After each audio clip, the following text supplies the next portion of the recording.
नमस्कार दोस्तों। आज हम दोबारा से श्री ब्रह्मश्री सुभाष पत्री जी की एक पुस्तक अमृत बिंदु में से द्वितीय अध्याय गौतम बुद्ध नाम के चैप्टर को आपके सामने अपने शब्दों के माध्यम से व्यक्त करूंगा और आशा करूंगा कि ये हम सबके जीवन में बौद्धत्व लाए और हमें निर्वाण की ओर ले जाए। गौतम बुद्ध।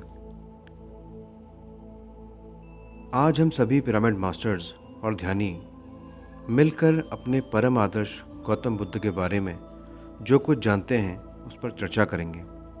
हो सकता है हमें बहुत कुछ मालूम ना हो, पर उसके लिए हम प्रतीक्षा करेंगे। असली बुद्ध संप्रदाय। बहुत से लोग प्रायः ये पूछते हैं कि क्या ये पिरामिड स्पिरिचुअल सोसाइटी ही बुद्ध संप्रदाय है। वास्तव में बौद्ध धर्म के बारे में उन्हें जो जानकारी है उसके आधार पर एक छाया चित्र उनके मन में बना हुआ है, परंतु वह यथार्थ चित्र नहीं है। असली बुद्ध संप्रदाय तो है पिरामिड स्पिरिचुअल सोसाइटी। हाँ, यही सत्य है। अतएव मेरे प्रिय मित्रों, मेरे प्रिय पिरामिड मास्टर्स तथा प्रिय बुद्ध आत्माओं, जो लोग बुद्ध को और बुद्ध के बारे में नहीं जानते, वे भी आज उनके बारे में बात कर रहे हैं। कुछ लोग बुद्ध को बारे में थोड़ा जानते हैं और कुछ बिल्कुल भी नहीं जानते। आज हम मिलकर दोनों के बारे में बात करेंगे। इस भूमंडल पर जन्म लेने वाली महान विभूतियों में से भी महानतम तथा उत्तम पुरुष में से भी सर्वोत्तम है गौतम बुद्ध। जो लोग अपने जीवन में पूर्णता पाना चाहते हैं, उनको आदर्श मानते हैं हम सभी, और वो हैं गौतम बुद्ध। यदि हम बुद्ध को ज्ञान अनुभव तथा दिव्यता को अपने जीवन में उतार लें तो अविलंब प्रगति पथ पर आगे बढ़ जाएंगे। मैंने भी यही किया है। मुझे अपने बाल्यकाल से ही गौतम बुद्ध पर असीम श्रद्धा और प्रेम रहा है। हमारे देश व समस्त विश्व में गौतम बुद्ध तथा जीसस से कोई भी अपरिचित नहीं है। वास्तव में बुद्ध ने ही जीसस को भी प्रेरित किया। उन्हीं से शिक्षा पाकर ईसा मसीह ने बुद्धत्व की ओर अग्रसर हुए और पूर्णता को पाया। ईसा के स्थान पर बुद्ध से संवत माना जाना चाहिए। हम देखते हैं कि दुनिया में जब समय मापक संवत की बात होती है तो हम ईसा पूर्व या ईसवी सन की बात करते हैं, परंतु होना चाहिए बुद्ध पूर्व तथा उत्तर बुद्ध संवत, क्योंकि बुद्ध को इस भूमंडल पर आने से विश्व का समस्त वातावरण ही बदल गया था। आज हम उन्हीं गौतम बुद्ध को प्रकाश के बारे में बात करेंगे जिन्होंने इस धरती पर आने से युगांतर ही आ गया। राजसी जीवन से मुक्ति मार्ग की ओर अग्रसर होना। गौतम ने और उन्होंने उनके जन्म से समय उनकी जो कुंडली बनाई गई थी उसे देखकर ज्योतिष विदों ने कहा कि ये बालक या तो एक महान सम्राट होगा या फिर महान योगीश्वर। गौतम थे एक राजकुमार, इसलिए ज़्यादा संभावना तो उनके सम्राट बनने का ही थी। छोटा राजा राज्य का विस्तार करने बड़ा बनना चाहता है और बड़ा राजा सम्राट बनने का सपना देखता है। सिकंदर जैसा विजेता भी संतुष्ट नहीं था, विश्व विजेता बनना चाहता था, इसलिए युद्ध करके नाम पाया। सिकंदर महान, फिर एक राजकुमार तो सम्राट अवश्य बनना चाहेगा। ऐसी ही संभावना थी, परंतु वो बालक अपने भावी जीवन में सम्राट नहीं, योगेश्वर ही बना। बुद्ध के जन्म से पहले असीत महर्षि ने यह भविष्यवाणी की थी कि राजकुमार महान ज्ञानी व युग पुरुष होगा, पर मैं उसे देख नहीं पाऊंगा। उन्होंने रोते हुए कहा कि मैं उस युग पुरुष के जन्म के पहले ही दुनिया से चला जाऊंगा, पर उस जैसा महान ज्ञानी, युग पुरुष और पूर्ण पुरुष इस भूमंडल पर ना कभी पैदा हुआ और न कभी होगा। हुआ भी वैसा ही जैसा महर्षि ने बताया था, वैसे ही गौतम का जन्म हुआ। बड़े हुए, जीवन के लक्ष्य को पाया, विश्व को ज्ञान और निर्वाण का संदेश दिया और शरीर को त्याग दिया। असीत महर्षि की भविष्यवाणियां सत्य सिद्ध हुई। गौतम को माता पिता ने फूलों की तरह पाल पोस कर बड़ा किया। सब प्रकार की विद्याएं व कलाएं भी सिखाई। विवाह भी किया। ऊपर से देखने पर सब कुछ अच्छा था, पर भीतर कहीं कोई कमी खटकती रही। सोचते थे कुछ करने के लिए, कुछ पाने के लिए इस दुनिया में आया हूं, पर अभी तो काम शुरू भी नहीं हुआ। हमेशा चुपचाप रहते थे, ज़्यादा बात नहीं करते थे, पर जितना बोलते थे वह अच्छा और सार्थक होता था। मन ही मन में कोई कमी खटकती रहती थी। साधारणतः उन्हें महल से बाहर जाने की कोई आवश्यकता नहीं थी, और अगर जाना भी होता तो पिता की कड़ी नज़र इस बात पर रहती कि उन्हें कुछ असुंदर, अशोभनीय, कष्टप्रद दिखाई न पड़ जाए। उनके मार्ग में ऐसा कुछ होता तो हटा लिया जाता, और ये पूरा प्रयास रहता कि गौतम के मन में कभी वैराग्य ना आ जाए। परंतु सच है कि जिस चीज़ से हम डरते रहते हैं वह हमारे टालने से टल नहीं जाती। नियति तो होकर रहती है। एक बार गौतम नगर दर्शन को निकले और उन्होंने ये सब देख लिया जो उनसे छिपाया जाता था।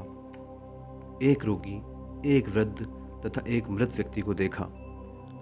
सारथी से पूछा, ये सब क्या है? सारथी ने बताया, ये तो सबके साथ होता है, मेरे साथ भी होगा और आपके साथ भी होगा। गौतम ने पूछा, ऐसे दुखमय जीवन से बचने का कोई उपाय नहीं है क्या? संयोगवश एक सन्यासी वहीं से गुजर रहा था। सारथी ने कहा, उस सन्यासी को देखिए, वह है मुक्त पुरुष। उसके साथ कितने लोग हैं? उससे पूछें तो शायद पता चल जाए मुक्ति के बारे में। गौतम ने कहा, उस सन्यासी को बुलाओ, मुझे उससे कल सुबह बात करनी है। उस सन्यासी को जब देखा तो गौतम ने पूछा, आपने क्या ऐसा पा लिया जिससे आपके चेहरे पर आनंद झलक रहा है? आपने क्या किया और आपने क्या प्राप्त किया? सन्यासी ने कहा, अभी तक मैं पूरे आनंद को पा नहीं सका हूँ, रास्ता ढूंढते हुए आगे बढ़ रहा हूँ, परंतु एक दिन अवश्य मुझे वो आनंद मिलेगा, ये तो मुझे विश्वास है। बहुत से लोगों को भी मिल चुका है। शायद गौतम बुद्ध की भी तलाश यही थी।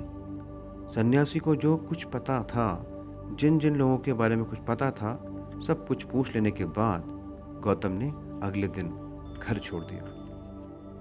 कठिन साधना। सन्यासी द्वारा बताए गए सभी गुरुओं के पास गौतम पहुंचे। उद्धारक रामपुत्र तथा अलारक कलम जैसे गुरुओं ने जो बताया सब गौतम ने किया। सभी प्रकार की मुद्राएं, आसन, प्राणायाम तथा विधियाएं, विविध क्रियाएं की। अगर उन्होंने नाक बंद करने को कहा तो बंद किया, शीर्षासन करने को कहा तो किया, कई बार उपवास करने को कहा तो किया। एक के बाद एक कई गुरुओं के पास गए और उन्होंने जो कहा सभी प्रकार की साधनाएं भी की। इस प्रकार साढ़े 5 साल तक घूमते रहे, परंतु संतुष्टि कहाँ मिलने वाली थी। गौतम ने अब केवल 5 मित्रों के साथ घोर तपस्या करने का इरादा किया। इस कठिन तपस्या से शरीर क्षीण हो गया और मरणासन्न अवस्था तक पहुंच गए। तब एक स्त्री सुजाता ने उन्हें इस अवस्था में देखा तो कहा कि तुम लोग पागल हो गए हो क्या? पेट और पीठ मिलकर एक हो गई है। इस कठिन साधना के लिए शरीर जीवित भी तो रहना चाहिए। उसी ने खीर बनाकर उन्हें खीर खाने को लाकर दी। मित्रों ने तो खीर खा लेने के कारण गौतम का साथ छोड़ दिया और चले गए। गौतम तो भोगाभिलाषी बन गया है, वे ऐसा सोचते थे। रह गए गौतम अकेले, और तब उन्होंने सोचा कि कोई साथी नहीं है, मुझे जो करना है अकेले ही करना होगा, और वो अकेले इस तपस्या में लगे रहे। अकेले बैठे गौतम को याद आया कि बचपन में उन्हें बहुत से एस्ट्रल मास्टर्स को देखा था।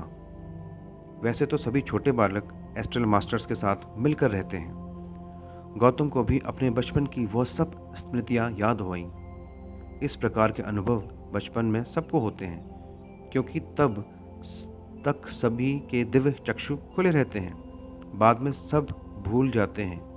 ऐसा अक्सर देखने में आता है कि बच्चे माता पिता को बताते हैं कि मुझे दादा दादी दिखाई दिए, मेरी उनसे बात हुई, पर माता पिता उनका मुंह बंद कर देते हैं, उनका उपहास उड़ाते हैं।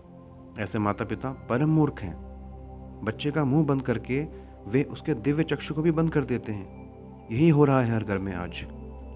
जिस घर में ध्यानी और योगी रहते हैं, उस घर में अगर बच्चा यही बात कहता है तो वो उसे कहते हैं, अच्छा आपको दादा दादी दिखे तो क्या बात की तुमने, अगली बार जब दिखे तो पूछना।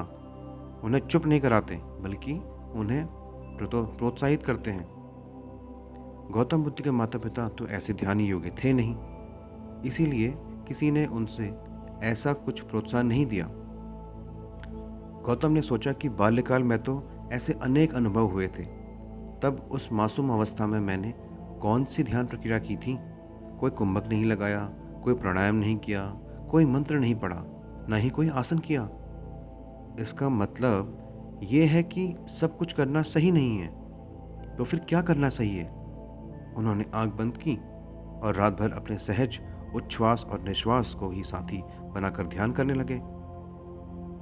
गौतम ने मन में इस प्रकार सोचा कि बच्चे को अगर बिना कुछ ध्यान प्रक्रिया किए सब कुछ दिखता है और उसे एस्ट्रल मास्टर्स मिलते हैं, तो मुझे भी बच्चा बनना चाहिए।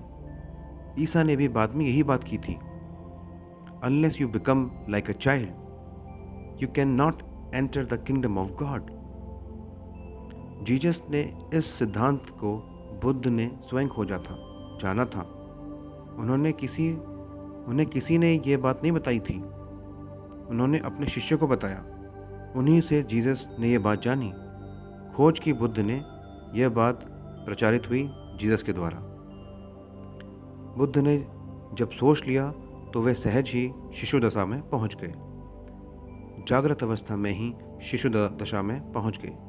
जिस प्रकार हम हिप्नोटिक रिग्रेशन द्वारा अपने विगत जीवन को देख पाते हैं और धीरे धीरे अपनी गर्भस्थ दशा तथा फिर अपने पूर्व जन्म का भी सब कुछ देख पाते हैं, उसी प्रकार गौतम ने बहुत परिश्रम किया, साधना की, परंतु आनापानसति के मार्ग को खोज लेने पर तुरंत ही अपने पूर्व जन्मों की सभी घटनाओं को देख लिया। अब तो मित्र थे नहीं, अकेले थे। सुबह से शाम तक आंख बंद करके बैठ गए तो उनके दिव्य चक्षु खुल गए। रात में 3 प्रहर होते हैं, एक प्रहर में 2.5 घंटे होते हैं। मात्र 3 प्रहरों में ही, एक रात में ही उन्हें पूर्ण ज्ञान मिल गया। रात्रि के प्रथम प्रहर में दिव्य चक्षु खुल जाने पर उन्हें एक के बाद एक अपने पूर्व जन्म दिखाई देने लगे। कभी पुरुष शरीर था, कभी नारी शरीर, कभी गोरे थे, कभी काले। तरह तरह के शरीरों में पैदा होना, बड़ा होना तथा मरना, ये सब उन्होंने एक प्रहर में ही देख लिया था। दूसरे प्रहर में देखा कि एक जन्म में कैसे कर्म किए, उनका उस जन्म तथा अगले जन्मों में क्या फल मिला। देखा कि गलत काम करेंगे तो कैसा फल मिलेगा। यह सब उन्होंने अपने दिव्य चक्षु के द्वारा देख लिया। तीसरे प्रहर में उन्हें पता चला कि दुख क्यों आते हैं, उन्हें दूर करने के लिए हमें क्या करना चाहिए। अष्टांग मार्ग के बारे में उन्होंने ज्ञान हुआ। सही दृक्पथ, सही संकल्प, सही वाक, सही कर्म, सही जीवनोपाय, सही श्रद्धा, सही एकाग्रता और सही ध्यान, यही दुख निवारण का एकमात्र उपाय है। तीनों प्रहर समाप्त होने के बाद सुबह उन्होंने आंख खोली। एक ही रात में पूरा ज्ञान प्राप्त कर लिया, परंतु उसके पीछे उनकी 5.5 वर्ष की कठोर साधना तथा कुछ पाने की ज्वलंत इच्छा थी। वे जान गए थे कि पिछले जन्मों से अरिहंत होकर तथा उसके बाद बोधिसत्व बनने के बाद इस जन्म में वे बुद्धि प्राप्त करने के लिए आए हैं। इसीलिए एक ही रात में उन्हें समस्त ज्ञान प्राप्त हो गया। ध्यान के द्वारा स्वयं को जानकर अपने शत्रु को उन्होंने मार डाला जो कि उनके भीतर मौजूद था।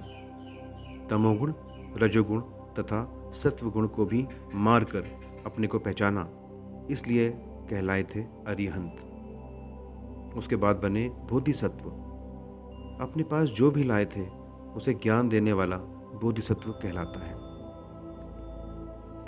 बुद्ध अनेक जन्मों तक बोधिसत्व के रूप में रहे, पर अब उन्हें मालूम हुआ कि दुनिया भर में घूम घूम कर ध्यान और ज्ञान का प्रचार करने के लिए उन्हें यह जन्म मिला था। यही था इस जन्म का लक्ष्य और राज। तो तीसरे प्रहर में दुख के कारण उससे मुक्ति का मार्ग उन्हें मिल गया। प्रथम प्रहर में बुद्ध ने अपने अनेक जन्मों को देखा था, अर्थात जन्म परंपरा को जाना। दूसरे प्रहर में कर्म परंपरा को जाना, किस कर्म का क्या फल मिला यो देख लिया। तीसरे प्रहर के कारण कार्य के संबंध को समझकर दुख विमोचन का रास्ता खोज लिया, और ज्ञानोदय के बाद तुरंत ज्ञान का प्रचार। बुद्ध को तो दुख विमोचन का मार्ग मिल गया। वे सोचने लगे, मैंने इस चीज़ को कितनी कठिनाई से पाया है, बहुत साधना की तब कुछ हाथ लगा। कितने लोगों में इतनी सहन शक्ति है, कितने लोगों में इतना उद्यम, त्याग और संकल्प है, तो क्या ये ज्ञान मुझ तक ही सीमित रह जाएगा? कोई और तो शायद ही इतनी मेहनत करे। निराशा हुई, सोचा मैंने अगर अकेले ही कुछ पा लिया तो क्या फ़ायदा, इसका लाभ तो समस्त मानव जाति तक पहुंचाना चाहिए। उदास हो गए। तुरंत उन्हें एक एस्ट्रल मास्टर्स दिखाई दिए। उन्होंने कहा, तुम ऐसे निराश क्यों होते हो? तुम्हारे भीतर असीम शक्ति है। तुम ही लाखों लोगों को बताओ, उनमें से अधिक न सही कम से कम एक आदमी तो तुम्हारे जैसा हो सकेगा। अगर बताओगे ही नहीं तो एक को भी इसकी जानकारी नहीं हो सकेगी। फिर एक आदमी को इस सत्य को जानने के लिए इतनी मेहनत दोबारा से करनी होगी। कह नहीं सकते ऐसा होगा भी या नहीं। इसलिए हे पार्थ, तुम तुरंत ध्यान का प्रचार करने के लिए निकल पड़ो। और गौतम बुद्ध ने ऐसा निश्चय ही किया कि वे सबसे पहले अपने गुरुओं को ही यह सत्य बताएंगे। अपने तीसरे नेत्र से उन्होंने देखा कि अलार कलम तथा उद्धारक रामपुत्र ने तो अपने शरीर को छोड़ चुके थे। मेरे प्रिय मित्रों, देखा आपने, गौतम ने ज्ञानोदय होने के तुरंत बाद ज्ञान प्रचार के अपने कर्तव्य को पहचान लिया। 1979 में जब मुझे भी वैसा ही ज्ञानोदय हुआ तो एक क्षण के लिए मुझे लगा, इस दुनिया में मुझे किस लिए रहना है। मैं मानसिक रूप से हिमालय में पहुंच गया हूं। परंतु ये बुद्ध के कर्तव्य पहचानने की बात याद आते ही मुझे हिमालय में क्या करना है। जो मुझे पाना है वो मैंने पा लिया करनूल में। अपने घर में रहकर भी सब कुछ पा लिया। अब मुझे सबको बताना है इसके बारे में। हिमालय में जाकर क्या करना है, यही सबको प्रचार करना है। तुरंत वापस आ गया इस काम को आगे बढ़ाने के लिए। एक क्षण में ही वैराग्य का भाव आया और तुरंत ही विवेक का उदय भी हुआ। एक ही क्षण में मेरा संन्यास जीवन समाप्त हो गया। अपने ऑफिस में और जहाँ जहाँ भी मैं जाता था, सब लोगों को ध्यान विद्या सिखाना शुरू कर दिया। इस आत्मज्ञान की रीति को, दुख विमोचन की रीति को मैंने 1979 से ही अपने सबसे प्रिय मित्रों को और समाज के सभी लोगों को सिखाना शुरू कर दिया। जहाँ भी मैं जाता था वहीं पर। मेरे प्रिय मित्रों, मेरे प्रिय मास्टर्स तथा बुद्धात्माओं, गौतम बुद्ध भी जहाँ रहते थे वहीं से ही ध्यान प्रचार का काम शुरू हुआ। सभी पिरामिड मास्टर्स के लिए गौतम बुद्ध अत्यभूत विशिष्ट मूर्ति हैं। उनकी जीवन कथा से मेरी जीवन कथा मिलती जुलती है। उनका जीवन विधान ही मेरा जीवन विधान है। उनके भीतर जितनी तृष्णा, ज्ञान पिपासा थी, जितनी दीक्षा थी, हम में भी उतनी ही तृष्णा, ज्ञान पिपासा और दीक्षा रहनी चाहिए। उन्होंने साधना द्वारा अपने दिव्य चक्षु को खोला। हमें भी यही करना है। किसी दूसरे की सहायता लेकर उन्होंने ये काम नहीं किया, स्वयं किए, बिना साधना द्वारा, अपनी तपस्या द्वारा। वैसे भी अच्छा काम करने वालों के मार्ग में लोग बाधाएं प्रस्तुत करते ही रहते हैं। मदद करने वाला कोई नहीं होता। तो हमें भी यह काम स्वयं करना है। रुकावटों को पार करना है। किसी की सहायता की आशा नहीं रखनी चाहिए। मुझे भी घर में किसी से कोई मदद नहीं थी। स्वयं ही सच्चाई को जानना था। इसलिए मेरे प्रिय मित्रों, प्रिय मास्टर्स, प्रिय बुद्धजनों, प्रिय बुद्ध आत्माओं, हम सब बुद्ध तथा उनकी शिक्षाओं के बारे में थोड़ी विस्तृत जानकारी लेंगे। अपने दिव्य चक्षु से जब गौतम बुद्ध ने देखा कि दोनों गुरुओं ने तो शरीर त्याग दिया है, तो उन्होंने 5 मित्रों को खोजना चाहा। बुद्ध तो गया में थे और वो लोग सारनाथ और काशी में पहुंच चुके थे। बुद्ध ने 250 किलोमीटर की यात्रा शुरू की और सारनाथ पहुंच गए। उनके मित्र अभी तक मंत्र पाठ, उपवास, प्राणायाम में ही लगे हुए थे। तभी किसी परिचित व्यक्ति को अपनी ओर आते देखकर एक ओर तो खुशी हुई कि हमारा मित्र हमारे पास आया है, और दूसरी तरफ यह सोचने में लगा कि अब हमारे पास क्यों आ रहा है, क्या हमें भी ये साधना पथ से गिरा देना चाहेगा। उन्हें तो यह कल्पना भी नहीं थी कि वह ज्ञान प्राप्त कर चुका होगा। ज्ञान शिक्षा का आरंभ। गौतम के सभी मित्र उस समय परवश हो रहे थे। स्वार्थ के वशीभूत होकर उन्होंने गौतम के पास आते ही उन्हें मित्र गौतम कहकर संबोधित किया, परंतु उन्होंने तुरंत ही आपत्ति की और निर्देश दिया कि मुझे गौतम कहकर मत पुकारिए, बुद्ध के नाम से पुकारिए। कि उनको सबको प्रवचन दिया, जिससे सबसे पहले अपने वाक अर्थात भाषा के समुचित प्रयोग पर बल दिया। यह वाक क्षेत्र यानी कि फील्ड ऑफ वर्ड्स क्या चीज़ है? गौतम बुद्ध ने अपने सर्वप्रथम प्रवचन में ही भाषा और शब्दों के सटीक प्रयोग पर बल दिया। उन्होंने अपने मित्रों को शुरू में ही कह दिया कि मुझे मित्र गौतम नहीं, बुद्ध कहकर संबोधित कीजिए। शायद उन्होंने कहीं ऐसा भी लगा हो कि ये लोग तो मुझे त्याग कर ही चले आए थे, मैं इनका मित्र अब कहाँ रहा। बुद्ध का प्रथम उपदेश भाषा के सही प्रयोग पर ही रहा। आनापानसति का उपदेश। गौतम बुद्ध का यही मार्ग है। उन्होंने तुरंत ही मित्र को बैठकर हाथों की उंगलियों को आपस में फंसाकर आंखें बंद करने को कहा। पांव भी एक दूसरे को क्रॉस करते हुए बैठने पर उनका ध्यान केवल श्वास पर आकर अटक गया। मेरे प्रिय मित्रों, महात्मा बुद्ध ने उन्हें अपने श्वास के ऊपर ध्यान रखने को कहा, अर्थात उन्हें आनापानसति का नया तरीका सिखाया। ये तरीका बुद्ध ही अपनी खोज की तथा अर्थात श्वासानुप्रेक्षा। आन का अर्थ है उच्छ्वास, मतलब सांस भीतर ले आना।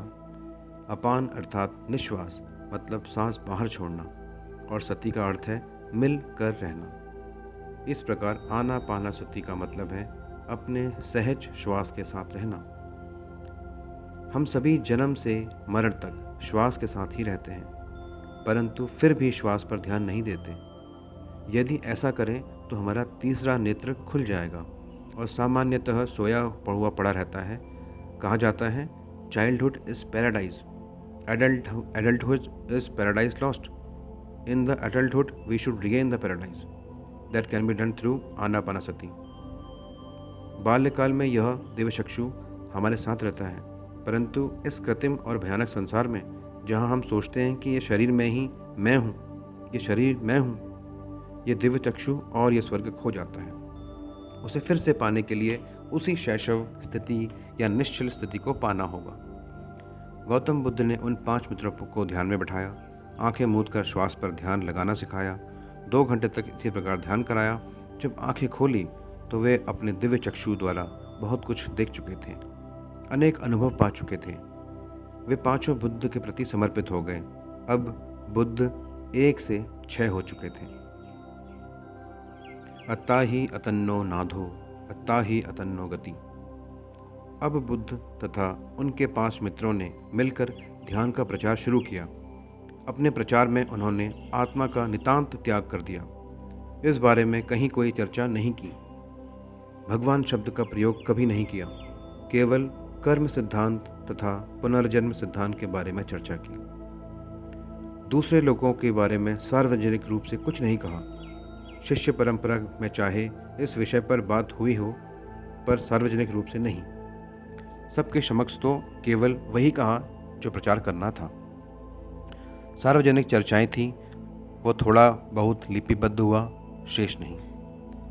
मेरे प्रिय मित्रों, बुद्ध के मत में यह मैं जैसी कोई भी चीज़ नहीं है। इसे कोई समझ नहीं सका। ये बंधा हुआ मैं, सामाजिक संबंधों में बंधा हुआ मैं, ऐसा कुछ भी नहीं है। यदि कुछ है तो केवल एक सर्वात्म मैं या परिपूर्ण मैं, अन्यथा कुछ नहीं है। मेरे प्रिय मित्रों, गौतम बुद्ध ने सदैव ये कहा कि अपना उद्धार स्वयं करना है। अपो दीपो भव, अपने दीपक स्वयं बनो। कोई अन्य आकर हमारी रक्षा नहीं कर सकता। कोई परमात्मा के शरण में जाने से कुछ नहीं होता। इन सब बातों ने मानवता की हानि की है। इसलिए अपने लिए स्वयं ही स्वर्ग का मार्ग ढूंढना है। बुद्ध ने तो मंत्र जाप या देवताओं की स्तुति का विरोध भी किया। उनके अनुसार तो हमें मंगलमय कर्म करने के लिए सदैव तत्पर रहना है। जीवन को केवल बिताना नहीं है, उसे जीना है। इस पल में जीना है, अपना विकास करना है। बौद्धिक दृष्टि से नहीं, सिर्फ धन अर्जित कर नहीं करना है, बल्कि मंगल में कर्म करने के लिए आगे बढ़ना है। उनके अनुसार आरोग्य परमो लाभ, संतुष्टि परमम धनम, विश्वास परमो ज्ञाति, निर्वाणम परमम सुखम। शरीर की आरोग्यता ही परम लाभ है, मन का संतोष ही परम बंधु है, और दुख विमोचन या निर्वाण ही परम सुख है। अपमत्तो ही जानतो पापोति विपुलम सुखम। ध्यान ही उनका एकमात्र आयुध यानी वेपन था। सबको ध्यान में बिठाकर प्रवचन, अपरमतता के साथ ध्यान में बिठा बिना न बात होती न ही प्रवचन करते थे। अपरमतता के साथ ध्यान करने वाला विपुल सुख पाता है, इसलिए हमेशा जागरूक रहने का उपदेश देते थे। अपमादो अमत पदम, पमादो मच्चुनो पदम। अमत्ता के साथ रहना ही अमृतत्व की ही और प्रमत्ता की मृत्यु के समान है। हमें हर पल जागरूक रहना है। बात करते समय जागरूक रहें, किसे क्या और कितनी बात करनी है। खाते समय ध्यान रहे क्या और कितना खाना है, कितना सोना है, कब सोना है, कब जागना है, क्या पहनना है, क्या ओढ़ना है, क्या पढ़ना है, क्या पढ़ाना है, कहाँ जाना है, क्या करना है, पहले से निश्चित करें। मेरे प्रिय मित्रों, गौतम बुद्ध हमेशा अप्रतम तत्ता के साथ रहने के लिए हमें भी हर समय जागरूक करते थे। बोलने, सोचने और कर्म करते समय भी एक भी अनावश्यक व अनुचित शब्द मुंह से ना निकालें। सबके लिए यह बहुत ज़रूरी है। कौन तुम्हें चलाने वाला है? बाहर से कोई भी अन्य शक्ति तुम्हें नहीं चलाएगी, तुम्हें स्वयं चलाना है। अपना परीक्षण स्वयं करो। परीक्षण भी कोई अन्य नहीं करेगा। तुम में किसकी रुचि है? तुम्हारे बारे में सोचने वाला कौन है? कोई नहीं। स्वयं अपने बारे में सोचो, अपना विश्लेषण खुद करो और फिर अपना नेतृत्व भी। आत्मा को आत्मा ही प्रभु है। अपने लिए हम स्वयं ही प्रभु हैं। हम कहते हैं कि अल्लाह मालिक है, पर कोई और हमारा अल्लाह या मालिक नहीं है। हम स्वयं ही अपने मालिक हैं। ब्रह्म विहार, हमेशा इस जागरूकता के साथ रहना कि मुझे स्वयं ही अपने आप को बचाना है, अपना परीक्षण करना है और अपना नेतृत्व भी करना है। इस जागरूकता अभ्यास से आती है। यदि हम संगीतज्ञों के संपर्क में रहेंगे तो संगीत को जान सकेंगे। यदि खिलाड़ियों के साथ खेलेंगे तो खेल से सीखेंगे। अगर बुद्धों के संपर्क में रहेंगे तो बुद्धत्व प्राप्त कर लेंगे। सब कुछ सहज रूप से आता है, परंतु खूब घूमना पड़ेगा। गौतम बुद्ध के साथ बहुत से लोगों ने मिलकर एक बहुत बड़ा संघ बनाया, वही बुद्ध संघ कहलाता है। और इसी में हम कहते हैं, बुद्धम शरणम गच्छामि, संघम शरणम गच्छामि, धम्मम शरणम गच्छामि। अर्थात गौतम बुद्ध की शरण चाहते हुए जा रहा हूँ, उस बुद्ध के साथ रहने वाले संघ की शरण में जा रहा हूँ। बुद्ध द्वारा दी गई शिक्षा, विद्या और उनके प्रवचन द्वारा तथा धर्म की शरण में जा रहा हूँ। इन तीनों की शरण की कामना करने वाला कहता है, बुद्धम शरणम गच्छामि, संघम शरणम गच्छामि, धम्मम शरणम गच्छामि। बुद्ध के जीवन को ध्यानपूर्वक देखना, उनके प्रवचन को ध्यानपूर्वक सुनना और उसका जीवन में अनुसरण करना ही बुद्ध के शरण में जाना है। बुद्ध के आसपास रहने वाले सभी लोगों ने कुछ न कुछ खास सीखना ही है। संघ की शरण में जाना अर्थात सज्जन संगति, उनकी बातों तथा उपदेश को समझकर उससे निहित अर्थ को ग्रहण करना ही धर्म की शरण में जाना है। गौतम बुद्ध के शिष्यों के साथ रहते हुए उनसे प्रतिपल कुछ सीखते रहना संघम शरणम गच्छामि। संघ अर्थात बुद्ध संघ, यही है pyramid spiritual society movement PSSM, जो कि ब्रह्मर्षि पात्रि जी चला रहे हैं पूरे विश्व में। गौतम बुद्ध ने किसे ब्राह्मण माना? केवल ब्राह्मणी माता के गर्भ से जन्म लेने वाले को ही नहीं, उसे जिसे पूर्व जन्म का पूरा ज्ञान हो, जिसने अपने ज्ञान चक्षुओं से स्वर्ग और नरक को देखा हो तथा जन्म राहित्य को पा लिया हो। धम्म पद में विस्तार पूर्वक इस बारे में चर्चा मिलती है। शुद्धि और अशुद्धि का संबंध भी स्वयं हमसे है। अपनी शुद्धि भी हमें स्वयं करनी होगी, यह काम कोई और नहीं कर सकता। तो प्रिय मास्टर्स, आज हमने जाना गौतम बुद्ध के बारे में। आशा है आपको ये पसंद आया होगा। इसे लाइक और सब्सक्राइब कीजिए। धन्यवाद।